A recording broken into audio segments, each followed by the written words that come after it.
G'day friends, welcome to Stamp Series video 4. Today we're looking at the Unbothered set. Now we're going to use a couple of these stamps because the technique is so simple and I just want to show you how to do it with a few of them. We're going to do this circle technique today, so I didn't have a better word for it. Maybe you could come up with a better technique name for this, but we're going to use the circle stencil. Now you don't need this stencil, you could use anything. You could draw a circle around like a lid or a jar, whatever you have, but we just need something to make a circle, or if you feel super confident, just freehand it. I like the different size circles and I'm going to show you why when I do this, but we're going to use this Unbothered set. This can work with other stamp sets like any of the other techniques that we do, so please don't get caught up in thinking that you need this stamp set. You can do this with your own drawings, you can do this with your own stamp sets. It really doesn't bother me. I just wanted to share another little fun way that you could incorporate some stamps into your journalings. I don't know if I'll fit them all on this page, but let's just see if we can.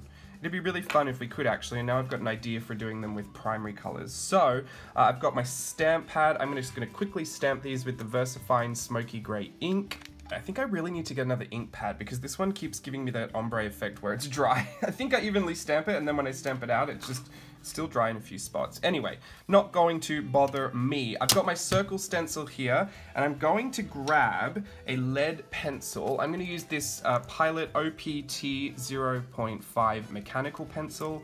Any pencil will work for this. Now I've stamped them off the page because I like how these shoulders kind of disappear, and I left them that way so that you could put your own bodies on them or you could interchange that other body stamp, and also that they'd fit really nice into the corners of your journal, so that they just kind of peek up out of nowhere. And because a lot of the Decora set was mostly like headpieces and things you could do like that, I wanted them to kind of appear out of the bottom of your journal or in the corner and just kind of like take over the page. Obviously the way you think of them is going to be different, and that's the beauty about doing this kind of stuff, isn't it? We all have different ideas. So what I'm going to do here, I've got my circle stencil. You can do these in any kind of circle, but I've chosen a few specific sizes of circle because I want this circle to cut off around the head. Now, I'll show you the page in my book. If you stamped it out just normally, not disappearing off the bottom of the page, you're going to want to connect this shoulder line here to this shoulder line here, and we're just going to draw a circle from there. But because I don't have those, it's kind of up to me how big I want to do this, but I do want to cut it across the head,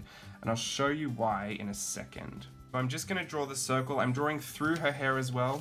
Now here I'm going to connect this shoulder and I'm going to have this circle going off this way. Again, I'm connecting it through the hair.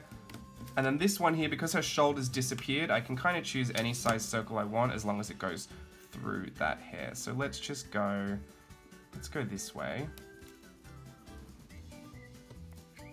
Okay, so you can see that we've got our circles cutting off that part of the hair. Now that just is going to be useful for how we decide to color these in this technique. Now, I want to do primaries, so I'm going to do red, yellow, blue, and I'm just going to use the Prima Classics palette that I have right in front of me. When I go to paint, I want to paint the inside of this circle. I want to leave the face and the neck unpainted, and this technique is a lot more effective when I show you if you stamp the whole image. And if you don't want to draw a body, that's why I kind of came up with this solution, because it just grounds the stamp into the page and you don't feel like you're missing the body. And then I'm going to color in the top part of the hair that is outside of the circle. It may end up looking like a helmet, but what I want to show you is that you can draw a very simple line and create a hat out of this. A little jaunty angle hat, a say something hat, team with the theme hat. You don't have to use watercolor in this. You can color it in with marker or pencil, or you don't have to color it in at all. You can just journal in there. This would look really effective with Zentangling as well. So let's just grab the blue, and I'm doing exactly the same thing. I'm going to color in this part here, this negative space, and I'm going to color in the hair that is outside of the circle. You know what? It might have been fun to have these circles kind of overlap and then let the colors mix together in there, but I've already stamped them and started now. So maybe you can try that technique. Another little interesting way to swatch out watercolors if you feel like it. I'm always looking for fun and interesting ways to swatch out watercolors because I don't typically do the little swatch squares. But having done a few pieces now where I've made like swatch pieces, sometimes they can be terribly involved and take a lot longer than I want them to. So the swatch dolls are great, but I get so carried away that I end up drawing like 50 of them, and then they've all got these little details. And once I put the detail on one, I feel like I have to put it on all of them. So it can get a little bit daunting. So I like the idea of these little circles for maybe swatching out the next palette of whatever I have to try.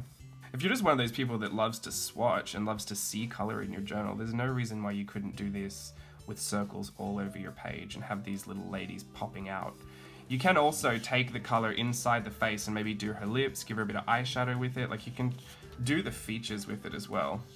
But I'm just keeping it very simple for the sake of a tutorial. Now I've got the yellow, but I have examples to show you that are finished and that I did work on, and I'll go through some of the ways that I worked on those, just to give you a few ideas. Okay, I've given them a bit of a dry. Now I wanted to show you how to add a simple hat to these, and honestly it's so simple you're gonna die. It's just a stroke. It's literally one brush stroke, crossing that area where the outside hair meets the uncolored hair. It's just so simple.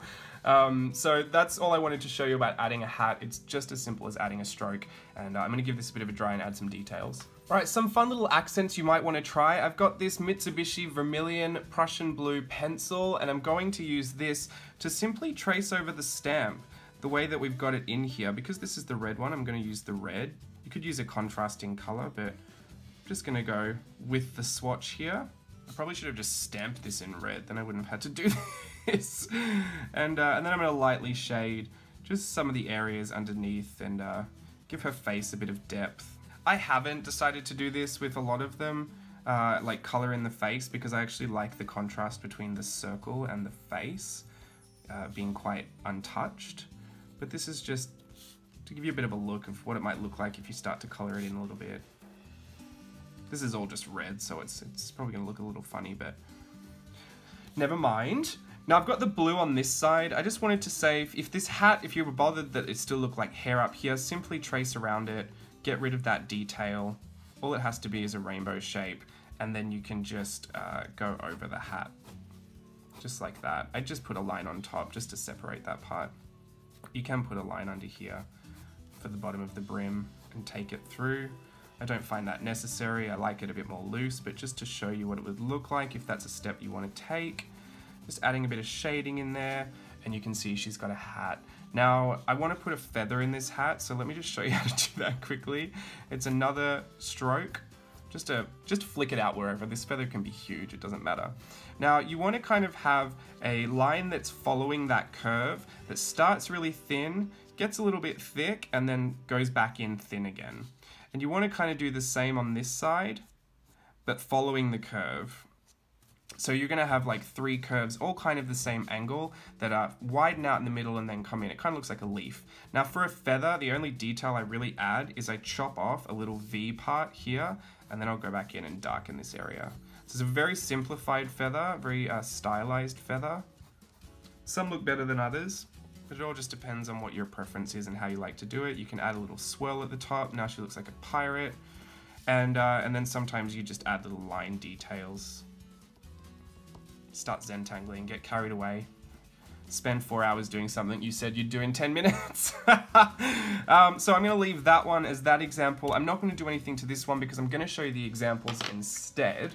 This was the first example I did here, and I actually used a Designs by Rachel Beth copper candles. It's a handmade watercolor palette, and it's this really beautiful copper that's just super metallic. So it works really, really nice with this metallic effect, especially the contrast between like a plain white paper and the metallic. And all I've done here is go in over the top with a Muji pen.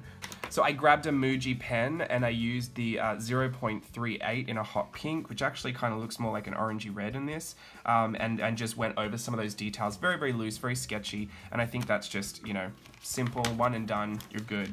I've done this one here in pencil. I did this as a quick example when I was mentioning that I was starting this series back in the Goody Gumdrops giveaway video, but I just thought if you took this example and you put it up in a corner somewhere, you could literally just write your date and it would be a cute little start to your page. If you're looking to add something pretty quick, I like this circle technique for that. Like I said, the hat, all it has to be is a stroke across that way, and then the feather we just looked at doing there. I've got this example here where she kind of disappears off the page. Again, we've got another brush stroke hat, and we've we've got the feather coming up here. I used this pencil again, and I just shaded one side red, one side blue, shaded in her face with some red and blue, and I really like this effect here, especially like if you've got a white gel pen, you can start journaling in this circle. So if you make the circle a lot bigger, you'll have a lot more space to work in, or you can Zentangle in there, do whatever you want. This one here is a really good example of what you can do when you start to take it places. So for this example, I used a pink gel pen, and I also used a teal gel pen. So this, I was just simply doing some doodles in there. Instead of coloring in the lines, I actually just outlined them and filled them with little lines, little strokes, kind of like a cross-hatching, but not really, and just picked the details out with these two pens. And I just have some watercolor in the background and that headpiece that disappears. But you can see starting to add headpieces on top of them is also a really cute way to add something. If you want to just put a little quote in there or a little header or something, I really like this technique for a lot of different reasons. I think there's a lot of fun ways to play with it. So I'm going to zoom you in on some of the close-ups, and I just want to encourage you to think about how simple it is to ground something in a shape like this. If you've got things floating around on your page that you just think don't feel quite connected to the page, try putting them in a shape and try cutting off half their hair and seeing what you can play with. So obviously, again, you don't have to use these stamps. You can use any stamps. This would work with anything. It is a simple circle technique that I just thought would be fun to share today. So thanks for watching, and I'll be back again for another technique soon. Bye.